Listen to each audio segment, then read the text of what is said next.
c'est qu'on est submergé de contenu. Il y a trop de trucs. Et le problème, c'est que comme les ayants droit ont vu que il y avait un appât du gain, que ça marchait trop bien, et ben justement ils font tout pour trouver un remplaçant immédiat à la pépite précédente.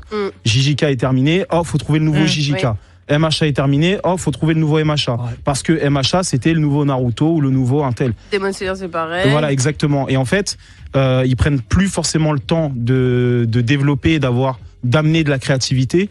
Ils veulent absolument une formule gagnante et fonctionnelle.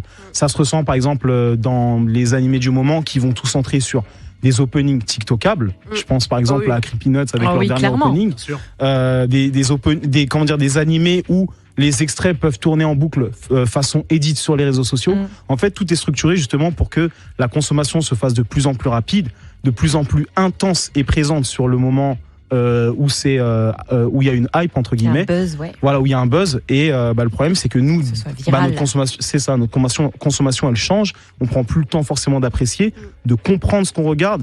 Et surtout, on est encore coincé dans cette mentale du faut absolument qu'on établisse un tout nouveau Big Free, alors que le Big Free qu'on a eu dans les années 90-2000, c'était pas la même époque. C'était quelque chose de nouveau et différent, et c'était inattendu, quoi.